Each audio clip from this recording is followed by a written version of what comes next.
After the end of World War II, the world was split into two, East and West. This marked the beginning of the era called the Cold War.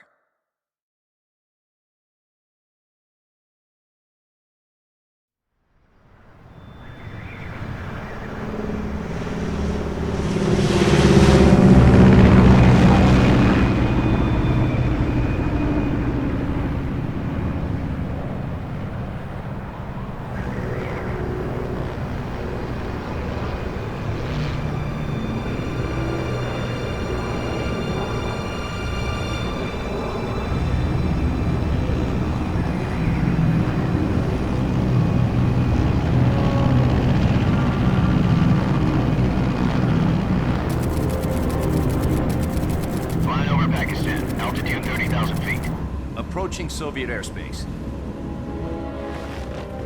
20 minutes to drop off. Commencing internal depressurization. Equipment check. Arm main parachute. All right. You ready to go? Drop zone still showing a high pressure mass. Cav okay. Good. We've got high visibility.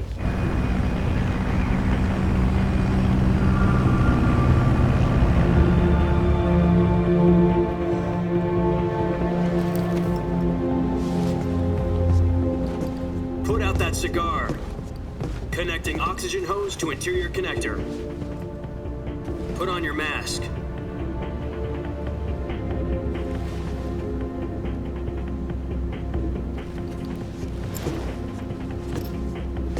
Does this panty waste know what he's doing?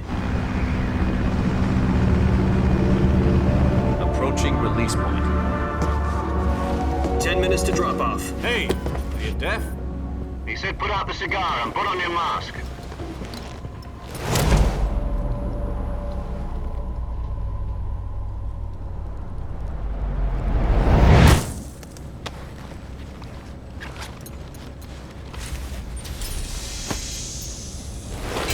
Depressurization complete. Checking oxygen supply. 6 minutes to drop off. Opening rear hatch.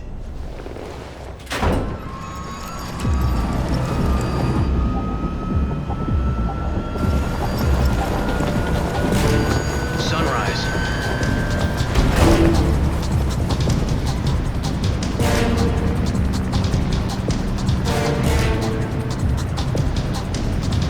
External temperature minus 46 degrees Celsius. 2 minutes to drop off. Stand up. You'll be falling at 130 miles per hour.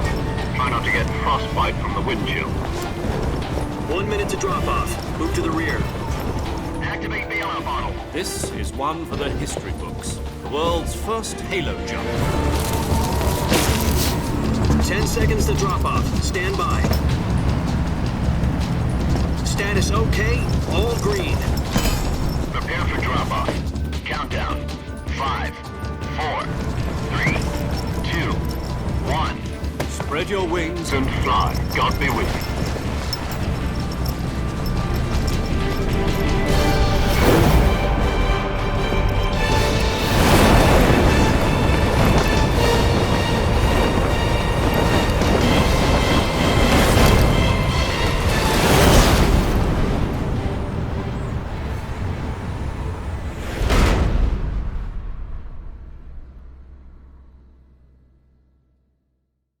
Jack, I've got some important news. The head of the CIA has finally given us the green light for the virtuous mission. Virtual mission? No, the virtuous mission.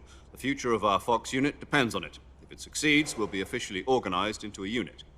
Virtuous mission? Sounds like some kind of initiation ritual. You know, don't get cocky. This isn't a training op. Right. So what exactly is this wonderful mission? Well, about 2 years ago, a certain Soviet scientist requested asylum in the West through one of our moles. His name is Nikolai Stepanovich Sokolov. He's head of the OKB 754 Design Bureau, one of the Soviets' top-secret weapon research facilities, and the East's foremost expert on weapons development. Sokolov? Isn't he that famous rocket scientist? The very same.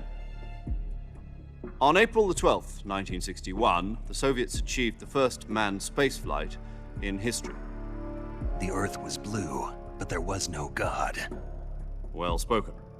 The rocket that carried Yuri Gagarin to orbit was the A-1, known as the Vostok rocket. Sokolov is said to be the man most responsible for the multi-engine cluster used in that rocket. After Gagarin's flight, Sokolov left rocket development to become the head of the newly established Design Bureau. From a lowly technician to head of a design bureau, that's quite a success story, so why'd he want to defect? It seems he'd become afraid of his own creations. Afraid? Call it a crisis of conscience. And for that, he left his country and his family behind and went over the fence? Not exactly. One of his conditions was that his family was also to be taken safely to the west. We used a mole to get the family out first and succeeded in sneaking Sokolov over the Berlin Wall shortly afterwards.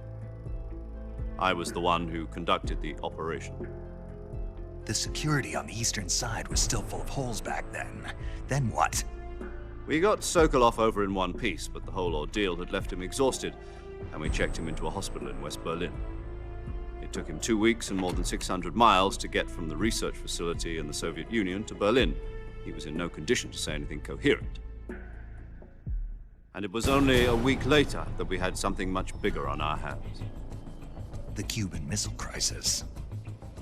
October the 16th, 1962, President Kennedy received word that the Soviets were in the process of deploying intermediate-range ballistic missiles in Cuba. The President demanded that the Soviets dismantle and remove the missiles. At the same time, he announced a naval blockade to prevent further missile shipments from reaching Cuba. But the Soviets didn't back down, instead placing their armed forces on secondary alert. Soviet transport ships carrying missiles continued on course towards Cuba. US and Soviet forces went on alert for an all-out nuclear war. Frantic negotiations were conducted through the UN's Emergency Security Council and unofficial channels to end the hair-trigger standoff. Finally, on October the 28th, the Soviet Union agreed to remove its missiles from Cuba, and so the world avoided a nuclear holocaust. But in order to get the Soviets to pull their missiles out, we had to make a deal. You mean the one where the US agreed to remove its IRBMs from Turkey? No. The Jupiter IRBMs deployed in Turkey were obsolete, and we were going to get rid of them anyway. They had no strategic value whatsoever to either the US or the Russians. The Turkey deal was a ruse, a cover story that was fed to the other intelligence agencies around the world. So what did the Russians really want? Sokolov. They wanted us to return Sokolov. You mean the Soviets pulled out of Cuba just to get their hands on Sokolov?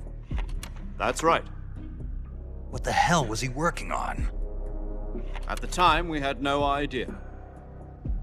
We were running out of time. It was either give up Sokolov or risk full-scale nuclear war. In the end, we had no choice. President Kennedy gave in to Khrushchev's demand. The next day, I got Sokolov out of the hospital, handing him over to agents on the eastern side. Sokolov kept on screaming, "Save me," until he disappeared from my sight. Then a month ago, we received some new information from one of our moles. About Sokolov? Yes. He was taken back to the research facility and forced to continue working on the weapon in question under KGB supervision. What's more, it's on the verge of completion. So what kind of weapon is it? Something to do with space rockets? No, missiles. Same technology. I guess you're right. We don't know the details, but it appears to be a new kind of nuclear device. For half a year now, the Soviets have been conducting frequent nuclear tests at Semipalatinsk. Something to do with the weapon, I assume. We're talking about a secret weapon so big that Khrushchev was ready to pull out of Cuba to get it back. Is Sokolov still in the facility? No. According to our intelligence, he's in Selinoyarsk, a place in the mountains about 3 miles to the west that's known as the Virgin Cliffs. The Virgin Cliffs. Nice name for a virtuous mission. They moved him there just recently. Why? Apparently, they're conducting a field test of the weapon, but it's our best chance to get him back. This mission would never have been possible if he was still in the research facility. This is our last chance. Sokolov must have known that too when he contacted us.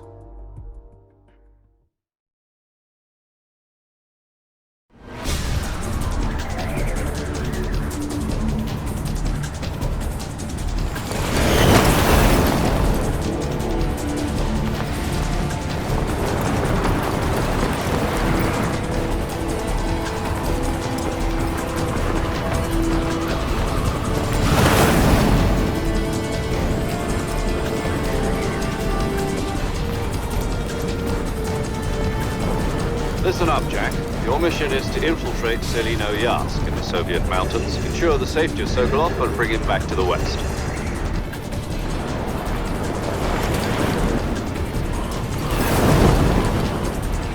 If we don't get Sokolov back before that weapon is complete, we'll be facing a major crisis. The clock is ticking.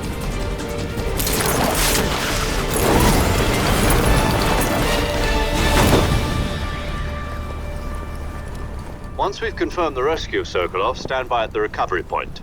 A recovery balloon will be dropped at that point. Helium will be pumped into the balloon to inflate it. The process takes about 20 minutes. Once it's complete, the gunship's arm will latch onto the balloon and pull it up. The Fulton surface-to-air recovery system. I'm familiar with the theory. Take it easy. It's been combat proven. Do you think Sokolov is up to it? The shock will be less than during a parachute jump, and the arm can handle up to 500 pounds. So you're planning on going over the border in a single combat Talon? She's equipped with two 6-barrel 20mm Vulcan cannons, as well as two 40mm machine guns. Sounds like she could hold her own against a battalion of tanks. Even with the fuel in the reserve tank, we're facing a 4-hour time limit. If all goes well, it shouldn't take more than a few hours. Home in time for dinner. But if anything goes wrong, you'll be eating dinner, breakfast, and all the rest of your meals in the jungle.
Snake, try to remember some of the basics of CQC.